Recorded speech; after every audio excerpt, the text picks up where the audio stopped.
Can I just have a look at the next slide? There's one more picture there, or two more. Now that's, no, one, please. That's near the Arc de Triomphe in Paris. Now, if you can see the change, on the top of the photo there's lines and lanes. There's a pathway that people can follow. And anything in the top of the photo seems to have a little bit of order about it. At the bottom of the photo there's a roadway that has no lines, no markers, no frame of reference about where anyone belongs. And it's just chaotic. And I wonder whether in life we sometimes feel like things are chaos. Like every one of us I know has a whole bucket load of things we want to achieve. And every one of us knows we want to get from here to here. We can get our goals sorted out, and how we get there, we're thinking, I want to get there the quickest or the best way. And there can be a temptation sometimes when we're on our own, it doesn't matter, we can go straight through. But when we're mixing with people, when we're working with other people, when we're working within the frameworks of society, within the frameworks of business and governance, in the framework of even family and relationships, other people are involved. And it's helpful for us to be able to know what pathway I'm following, whether I'm in the right place. Now, I guess coming this afternoon, I really wanted to bring this because I felt that the Lord brought that verse to come and to pray that you would be guided along the right paths.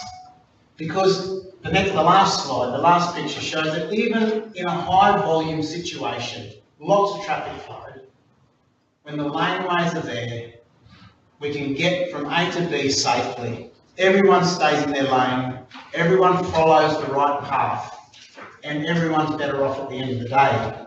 Now, it's really tempting. It's really tempting to say, do you know what? It doesn't matter. I'm going to cut across that person's lane, or I'm going to cut across this line in the sand, or this rule, just because I want to be the one that gets the job done.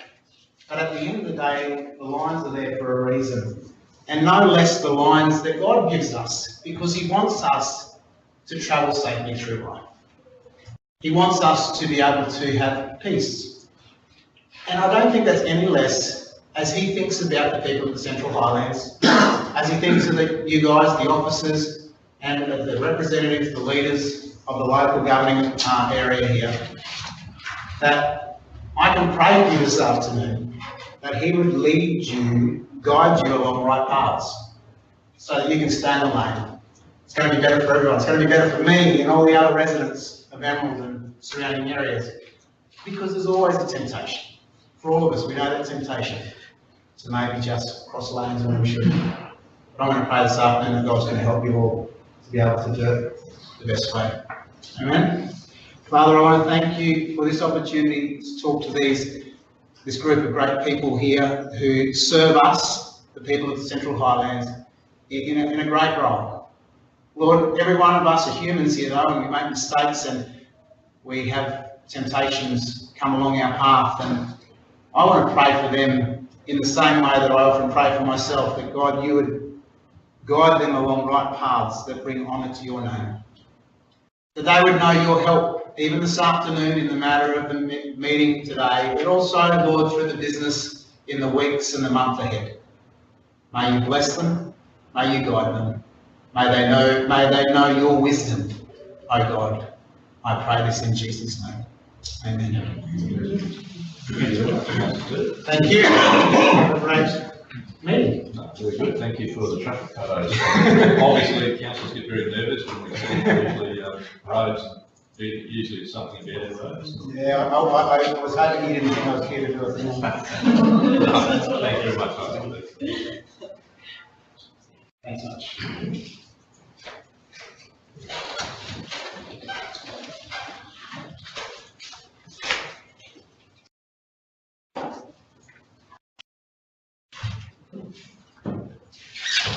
All right, councillors, now we'll get to the business at hand, which is on page 3 of your agenda, which is the confirmation of the minutes of our previous general meeting, which was held on the 27th of March. Was someone that attended there like to move those? Councillor Miller, seconded by Councillor Nixon. I just might view those before we take the vote on them. So they run right through to page 17. There was just Yeah. Mayor Hayes, Councillor Daniels here. one amendment, I'm just trying to find it, it was in, oh, sorry. General business, just where I raised about the condition assessment process, around playgrounds, it just says that, I visited recently and been poorly maintained, and it's not about maintenance, it's more about replacement. Yes. But, so I don't want to, I think our parks crews do a good job of maintaining, but the facilities are aging. So it's just recorded there as probably poor wording. Poor wording, yes, please. The other thing is that I had, my name was nominated to attend the ALBA conference, but I've decided that I am unable to attend now. So I just wanted to highlight that in case there was another person that would like to attend in my place. We can probably deal with that in the body of our meeting, I think, rather than change those minutes. Councillor Daniels, if that's okay. But certainly you'd like, on page 14, in the general business section, there was a verbal matter raised, there was just, you'd like to see those words not reflected as poorly maintained. Is that okay? Yeah, it's to do with the asset management process, so we can reflect that in the amendment. No problem.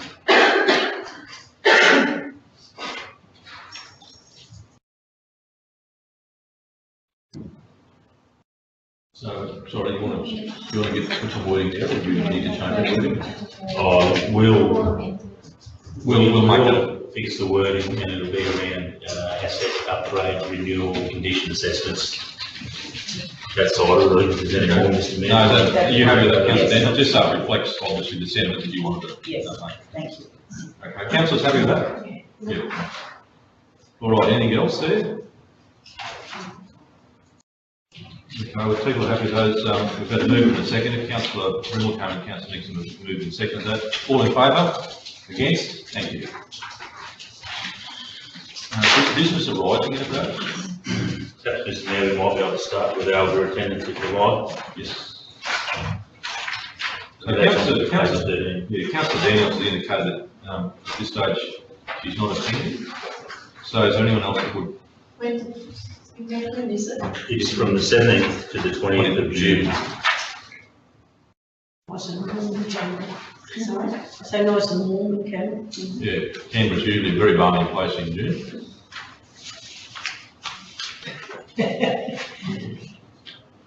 Oh, sorry, Councillor Walt, you'd be happy to attend?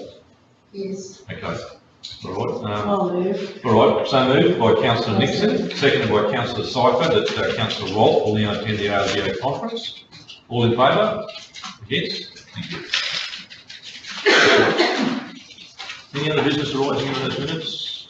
We've had this as a couple of adjustments, and I think we could probably move to the outstanding meeting actions we want to deal with some of it. Everyone happy with that, councillors? All right, the review of the outstanding meeting actions, the usual colour coding for the status. Anything in there, councillors? Or officers for that matter, that they need to update to that?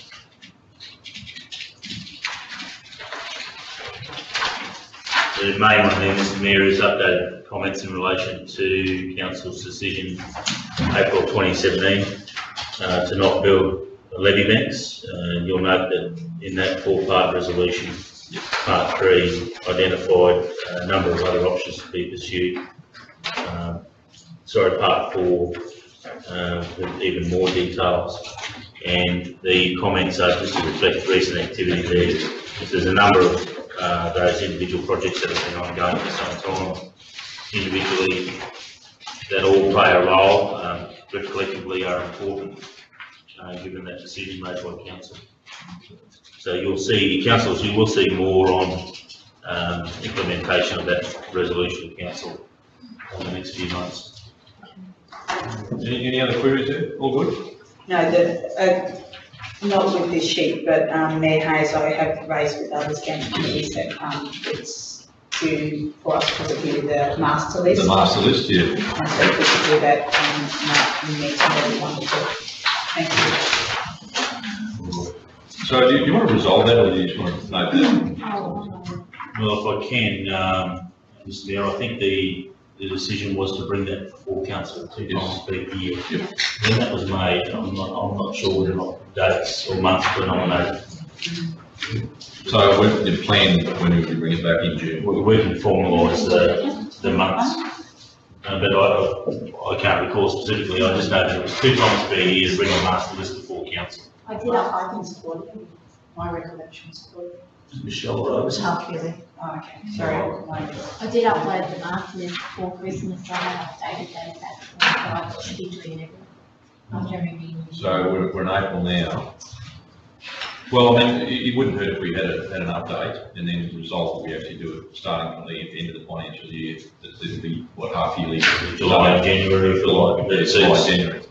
Is that what councillors want, or do you think you need a quarterly update? Or- I would think quarterly would be good. I don't think it would hurt to have it quarterly. Is that the problem? No, we can do that, Mr Mayor, quarterly on the quarter divide, that makes it easy. Okay, so if, say, next meeting we have an update, which would be a quarterly one anyhow, then we'll obviously date them, starting 1 July, we'll go quarterly in a financial year. Yeah, you better record that, Marnie, so we don't have a discussion here.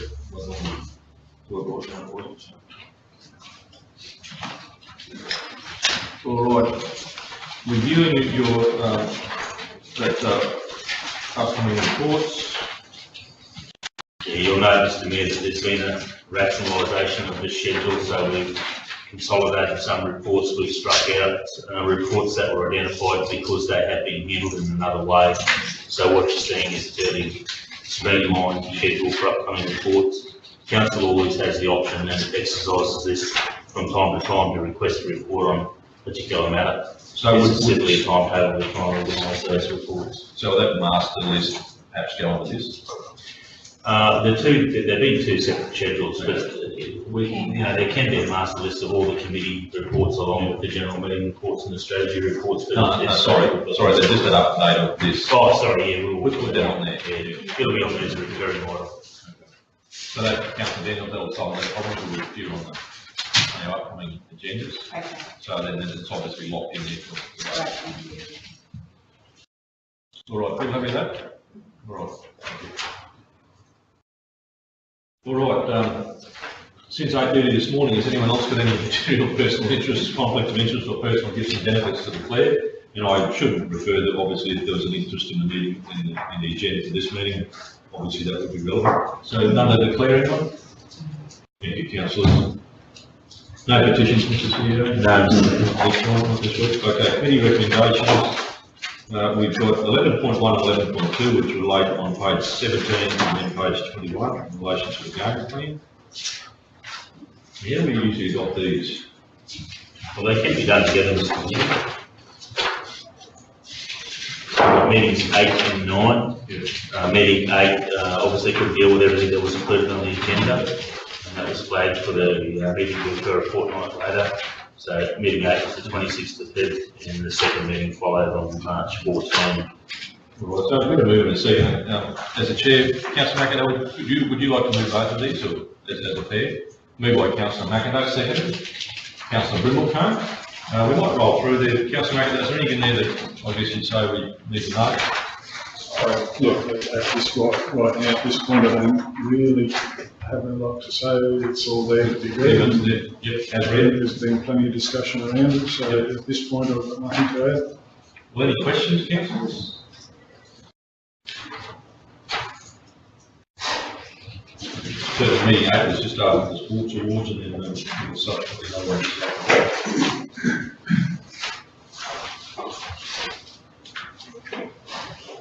All right, councillors, we have moved in a second. Are those in favour? Against? Thank you. Sorry, Mr. Mayor, I might just add, the council will see in combination with the next set of minutes for the game plan, also the revised tenure framework, which has a compilation of community feedback, so we're looking to bring that to the next council for endorsement to go to community engagement again for a second read.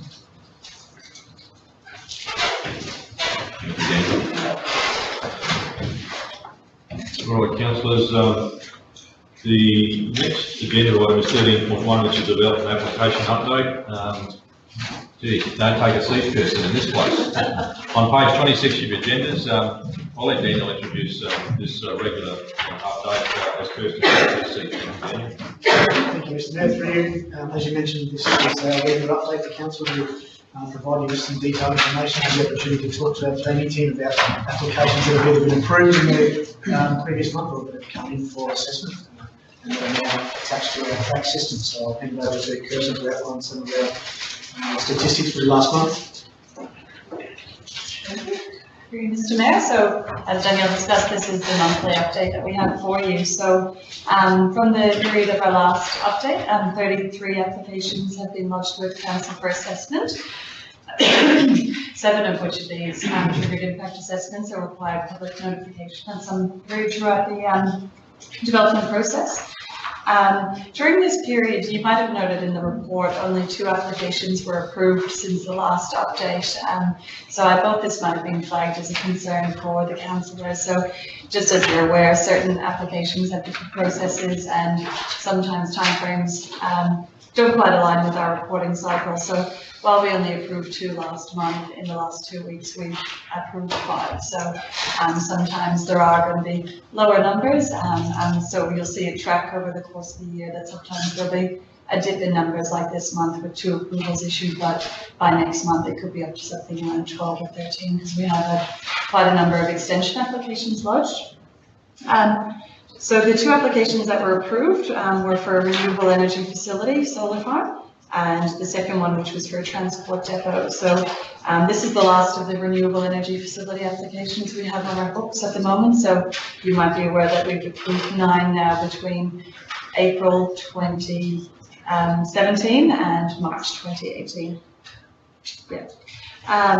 So from the graph, you can see the types of development applications that we have in the system as of 25th of March. So there's a number of different types, so residential, rural, reconfiguring a lot, building works against the planning scheme, and then quite a large number of extension applications. So these ones have tighter timeframes, which we have to get through the system and make sure we're happy with the request for extension and see if it stacks up against the planning scheme. A lot of these extension applications might be old applications under the superseded scheme, so it's important that we do make sure that what was approved for and what may have been extended previously still aligns with the intent and the direction forward.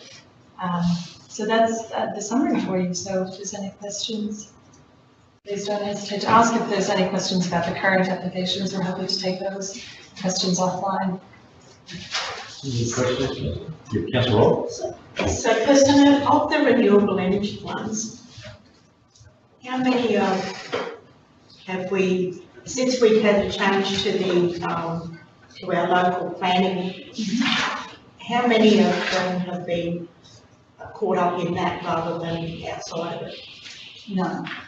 None. So the TLPI for renewable energy facilities was backdated to September 2017 once it got passed by the state, and during that period no applications were lodged for renewable energy facilities on that land. So it's not to say that they won't get lodged, but it's just, it depends on the appetite for the developers and the location of the substations. Any other questions, councillors? All right. Well, thank you very much, Kirsten. And obviously, as you rightly put out, the cycle certainly doesn't necessarily catch all the approvals and into meeting. There's obviously a lot more activity, so I appreciate that. All right, thank you, Daniel. All right, councillors, 14.1 is, I guess, a follow on to our priority discussion, which is about the Regional Growth Fund. Gerard, you're going to lead this one here. Yes, Mr. Mayor, councillors, this funding, Australian government funding was announced for $272.2 million investment. Minimum grant is 10 million or more for major transformational projects which support long-term economic growth and create jobs in the region. the important thing here is that obviously this is a 50-50% grant funding program, so we're looking at projects in excess of 20 million to be eligible. The initial application for competitive assessment is open and closes on the 27th of April for in different language expressions of interest, so there's not a full commitment to a business case at this stage. We're putting before council the option of 2 possible or potential projects to consider for submission. I will probably ask Manager Commercial Services to talk to the first one, Air Hub Precinct, and I'll give some detail on the Yamala feeder roads. To be noted is this program is opening now or being assessed now, but essentially delivery is up to the year 30 June 2022. So given the size of the project, it's a significant lead time that we've got to deliver the whole project by. So that is something to consider as well. Commercial Services, please. Thanks, Gerard. Through the Chair, Mr Mayor and Councillors. Council will be aware of the Air Hub project. We did conduct a bit of a visioning session earlier this week in regards to that concept and exploring what components of what potentially would be a multi-activity facility within the airport precinct. I suppose the primary consideration in regards to that Air Hub is providing a facility, an innovation type centre for business, an incubator for business, as well as looking at other options and opportunities that may be housed within a multi-activity facility within the airport precinct. So we're currently in the process of scoping out that concept and what that may look like as we move forward. Thank you, Chair. Councillors, Yamala feeder roads, as you will recollect, 8 August 2017, the option 1 for the feeder road network was adopted.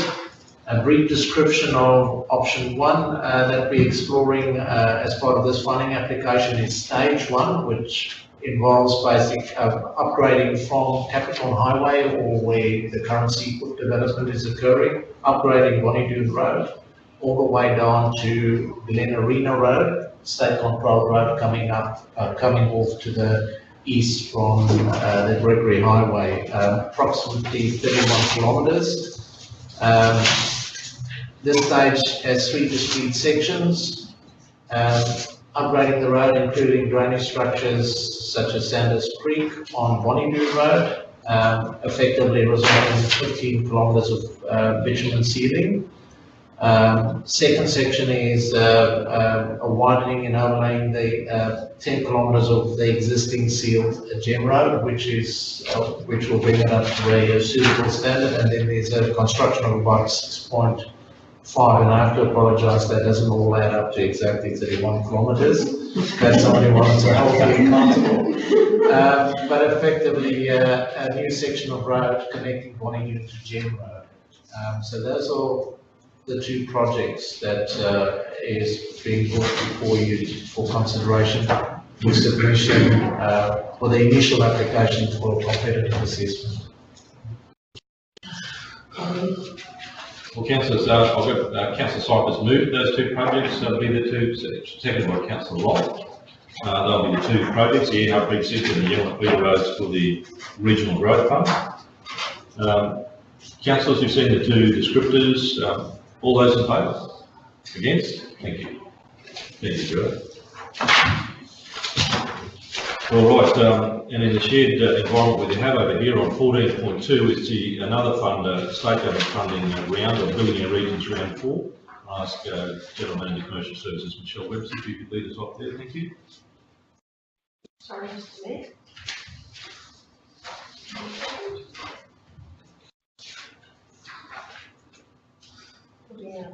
Yes, so Sally Yards upgrade project is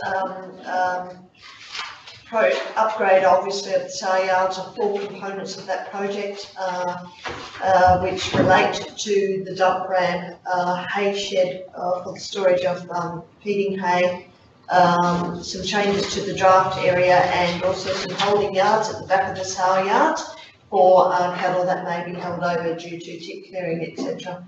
This flows on from these projects were and are still within the process of being taken through to what we call shovel ready under the Maturing Their Infrastructure Pipeline project previously funded by the state government. And it's opportune now to present these forward for having moved them to shovel ready to building our regions funding stage 4 to see whether we can secure a 50% contribution from the state in regards to funding those particular upgrade projects, which all sit in regards to the improved economic outcomes of the sale yards, as well as efficiency in regards to animal handling and animal welfare issues. So, and the second project in regards to Emerald Airport General Aviation compliance upgrade, that relates obviously to a compliance and an upgrade that is required at the general aviation area of the airport. We had previously submitted a funding request in Building Our Regions 3. We were successful going beyond the expression of interest, but not successful in securing funding, so we're seeking that opportunity again. This project is shovel ready, waiting for the work to commence in regards to upgrade. Council has provided budget funds within 17-18 for this project, so should we be successful in the 50% funding opportunity, then budget funds are already there for that project. Councillors, there are those two projects, and obviously, as Michelle and certainly through our meetings this morning indicated, certainly our sale yards is a very consistent, reliable marketing part of certainly the Central Queensland region. And certainly these upgrades, and the fact that it now has been through the Maturing the Infrastructure Pipeline program, certainly qualifies it eminently for this funding. And obviously the airport there, as I say, there's some history there about its likely, as I said, suitability and certainly readiness for this funding. So is someone happy to move those two projects? Sorry, is that a question, Councillor Dennis? No. Happy to move it. Councillor Dennis moved it, seconded by Councillor Nixon. Any other questions, concerns, queries? All right, all in favour? Against? Thank you.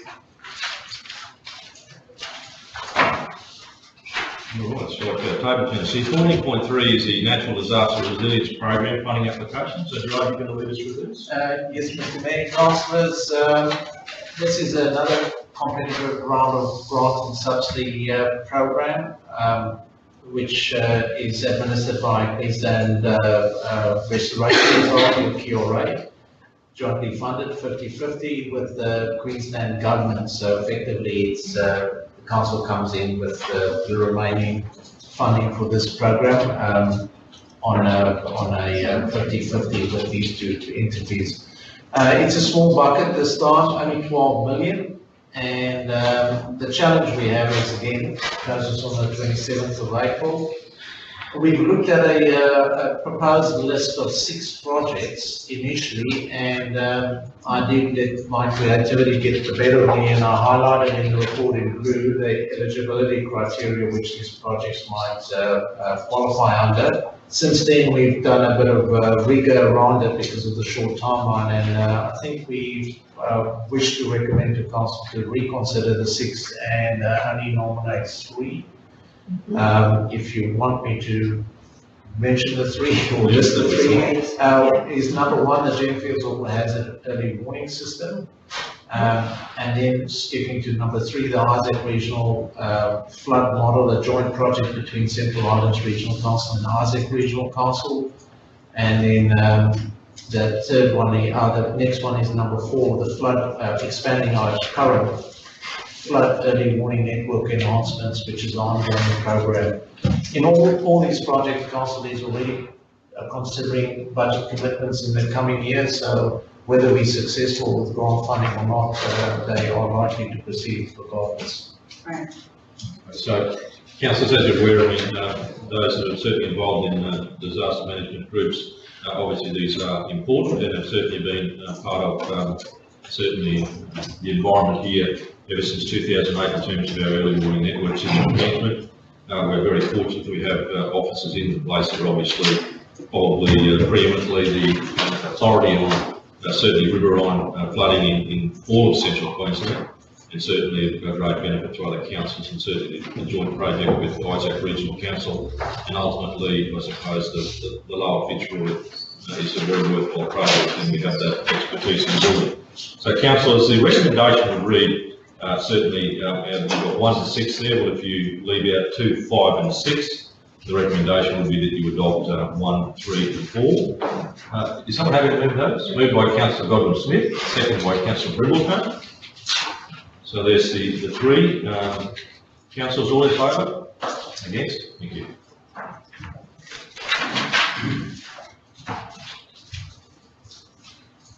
So you've toned it down a little bit now, thankfully. So councillors, I think page 47 of your agenda is there in relation to an application for conversion of a lease. Gerard, you might lead us through that as well. Through the chair, councillors, this was discussed previously with council by Michael Parker shortly before Christmas. Unfortunately, it wasn't brought to council for a decision, but what effectively happened is that the NRME has come back to us and indicated to us that our objection, they wish to challenge our objection and sort our review of our decision. The application to convert the lease on lot 76 PT 810297, obviously a mining lease to freehold, was lodged. The intent of freeholding, or the part of the freeholding process, is we have to provide road access. So we, as a road authority and or Department of Natural Resources, Mines and Energy, our argument in this instance was the existing access to that freehold lot, to that mining lease lot, is our council freehold land, and our argument was further at the time that under our rural zone, this lot was less than 5,000 hectares. So that was partly our argument to object, was saying that number one, it's smaller than 5,000 hectares, so we don't want to see it freeholded. And number two is obviously several freehold lots in half if we permitted a road opening. DNRE has come back with a counter argument, arguing that we've got precedents in that area where there's a multitude of smaller lots that's been freeholded in the past. That is part of the argument. I still believe, and as we previously suggested, that we should continue objecting because of the fact that we are not prepared to provide a road for perpetuity to maintain, and on that basis go back to them and say that we don't intend changing our objection. Is there any specific questions? I presume most of the councils are familiar with this application that was brought end of last year. I think over time, and Councillor Bell, purely on the basis of the longevity of his tenure here, continued to go back to the fact that the rounds of freeholding that have happened over a period of time have always been predicated on the level of service we're able to provide. The road network was clearly outlined, and he might be more specific about this than us. There's always been, I guess, a position as council to, where possible and practical, they've made, certainly have been flexible in obviously creating some accesses at different times where it's been practical to do so, but this is extremely remote. I think in councils you set a dangerous precedent here when you start taking roads that are going to be, for the life, as you say, in perpetuity, maintenance to effectively a lot that's pretty remote from your road network. So councillors, I don't know if you have any comments or views to add to that. Recommendation. All right. Well, councillor, look, the recommendation is there that we confirm our objection, notwithstanding, and certainly that's the view that's expressed by your officers, and certainly from anecdotally and practically what we've done over a period of time. So someone happy to move that? Confirm that. Councillor Nixon, seconded Councillor Brindleton. So that is that having reconsidered, we've done that. we confirm the objection to the conversion of the lease to freehold on the basis council not prepared to either dedicate a road or grant access easement over council land. So we'll move and second that. All in favour? Against? Thank you. Thanks, Gerard.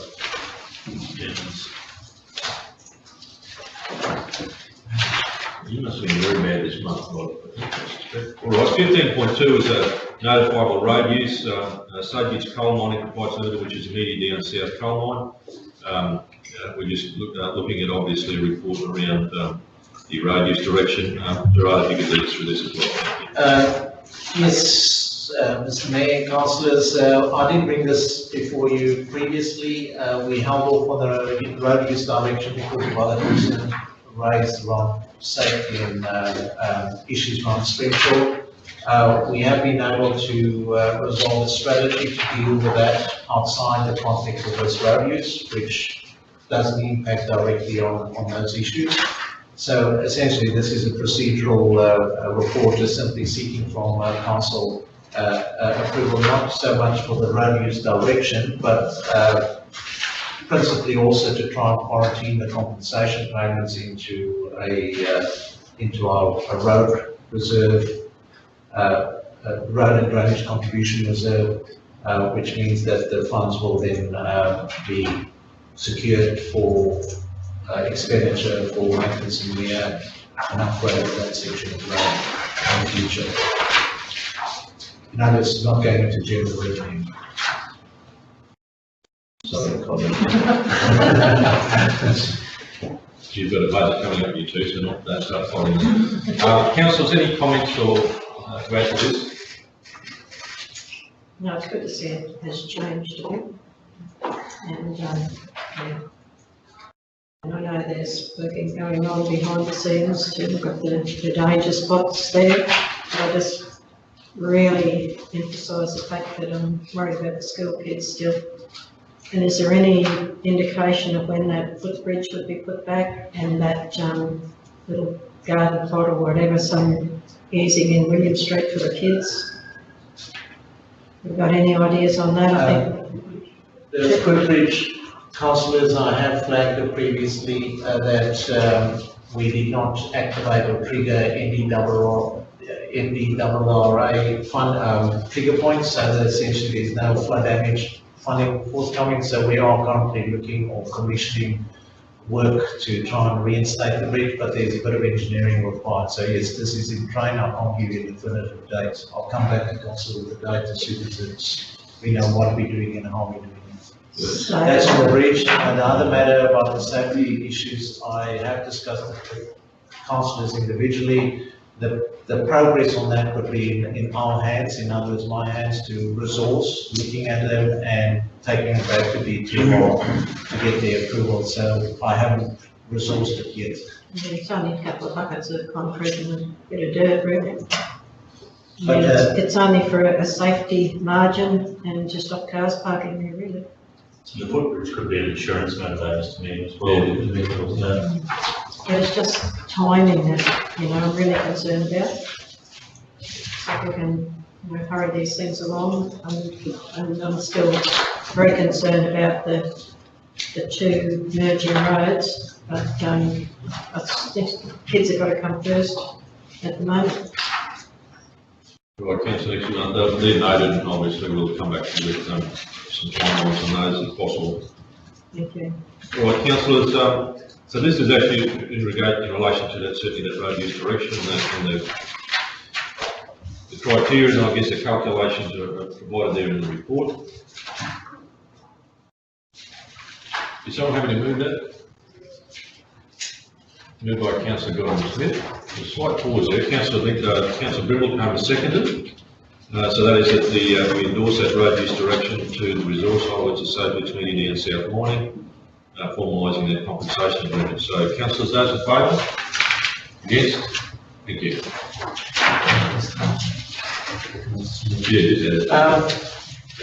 Council, just as a matter of interest, they did send through to me a invite for a local community open day on the 21st of April at the showgrounds to showcase the trucks that's going to be part of the whole operation with all the new technology that's part of it. That's, I presume they would be, It's open to the public. yeah, I presume they're advertising it in lots of Up at the showgrounds, isn't it? Tended to be at the showgrounds and junior league games on that day to get the kids have a go. Simulator. Thank you. Well, thanks, Gerard. Right, councillors, we skip ahead to page 23, which is a call for motions, additional motion for the Western Queensland Local Government Conference, 17th, 18th and 19th of May. Mr. CEO, you want to lead this off? Yeah, thanks, Mr. Mayor. In the earlier leasing version report, a good introduction to this topic. Councillors will recall that prior to Mr. Michael Parker taking out the post as Barcoo Shire Council CEO, he did give an undertaking to draft some words for a possible inclusion as a motion on the WQLGA, the Western Queensland Local Government Association conference agenda. He has done that. And included in your agenda, councillors, is that draft motion.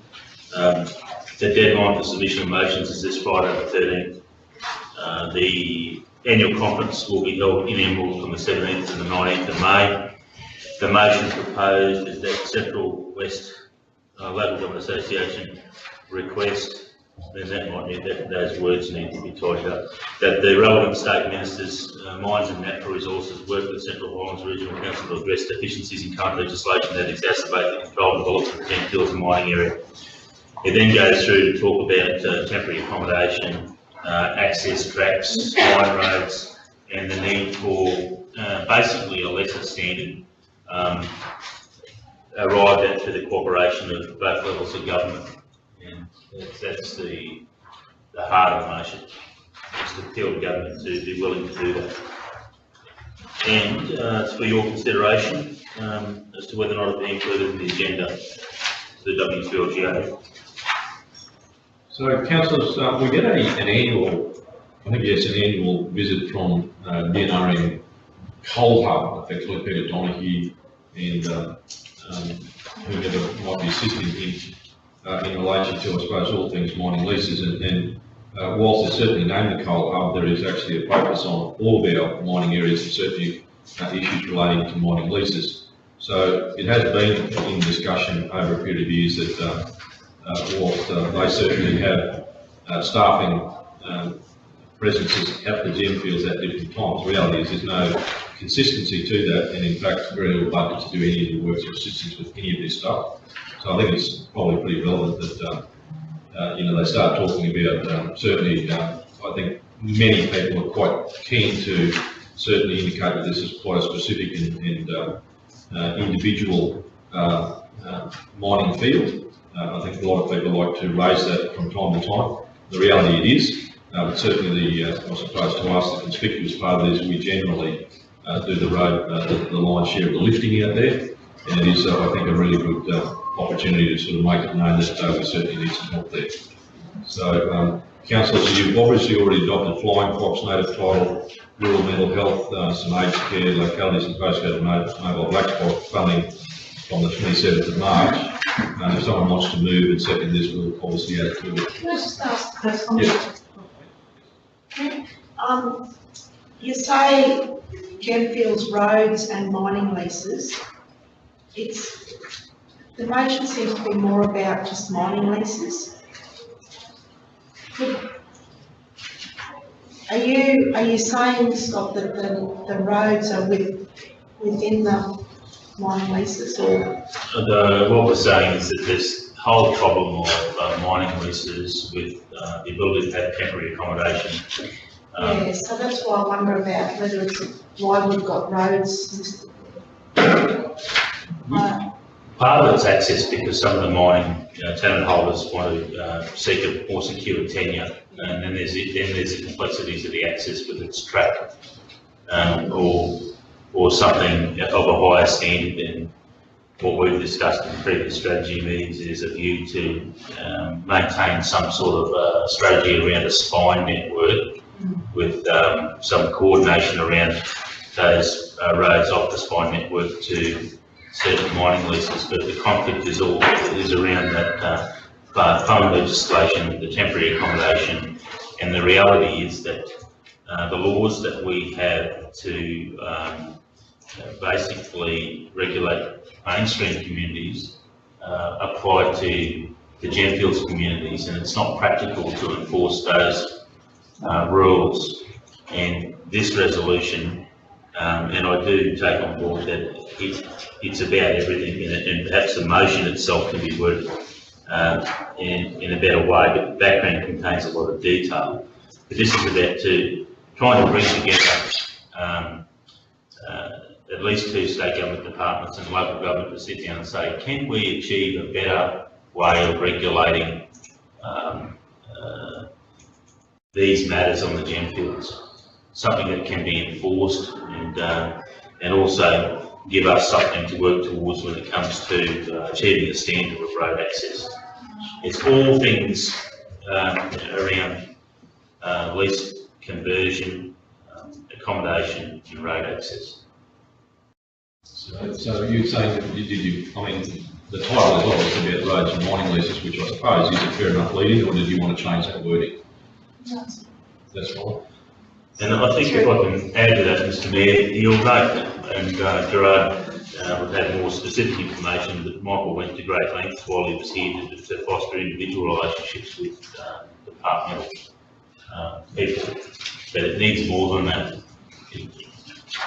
In his view, and it may not be the view of council, and that's the idea of putting this up so that formalised discussions can occur, a lesser standard that can be adhered to should apply for the longer term sustainability of habitable accommodations in the Gemfields, rather than this knowledge that there's non-compliance there, and leaving it to the attitude, I suppose, of regulators and how they enforce their laws.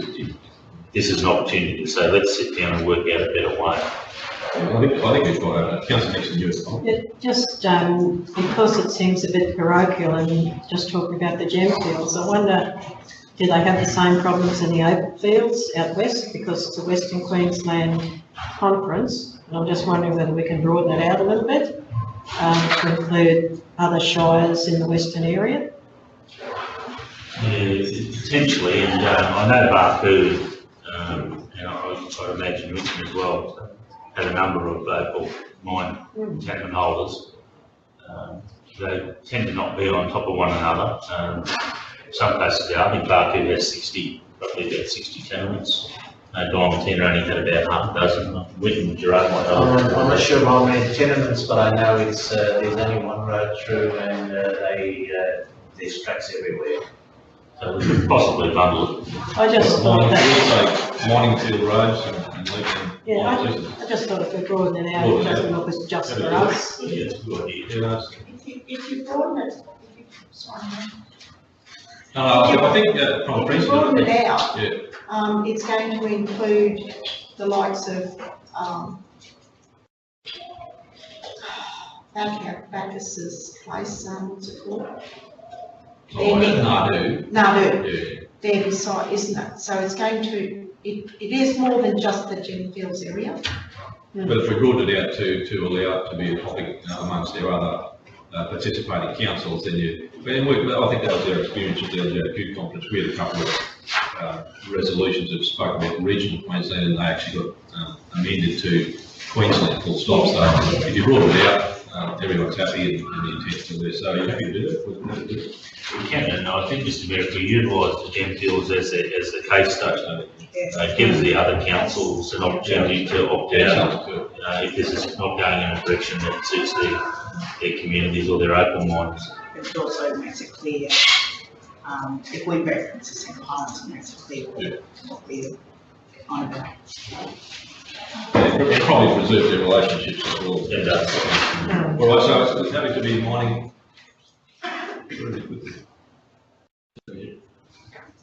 So what do we call it? Mining field roads and mining leases. Yeah, I think if we can say, CHR's endorse the motion, yeah, and use those words. Mining field roads. Mining field roads and mining leases. All right, someone happy to move that? Moved by councillor Nixon, second by councillor Brindlecombe. So we add that to those conference motions, so like 7. All in favour? Against? Thank you. We'll try and quickly speak with a couple of those other impacted councils to make sure we reflect their concerns in there best we can at short notice. All right, thank you. Yeah. All right. Councillor, that brings us to our updates, departmental updates, which says Ducky here, Neil. Okay, so our late agenda items is obviously the process we have adopted in the past is we have standing committee meetings this morning. We adopt our the minutes of our standing committee meetings this morning, which is finance and infrastructure, communities and leadership and governance. Now that's been uploaded and circulated, Marty. I understand. Councillors, have you? No, I haven't seen. Can councillors perhaps refresh? The docs on tap, and it should be there.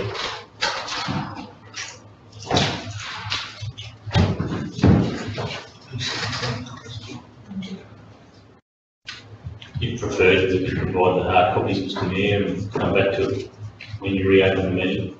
Yeah, I will take a refresh. I mean, Just doing my research, sorry. We're all refreshing. it's very obvious to me as well, so.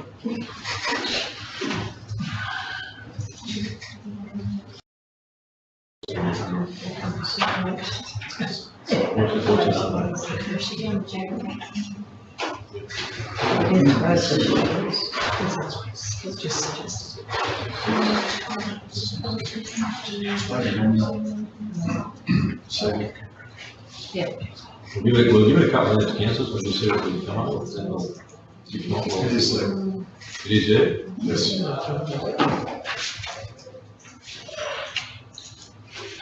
Yeah, so what we might do, because we've got, actually got a bit of time on our hands, we might come back to that, so councillors just might have the opportunity of having the diligence of reading through those before we adopt them, so we'll come back to that. Any other general business before we've got a closed session on this when we get to, and then we'll obviously come back after that, but any general business before then?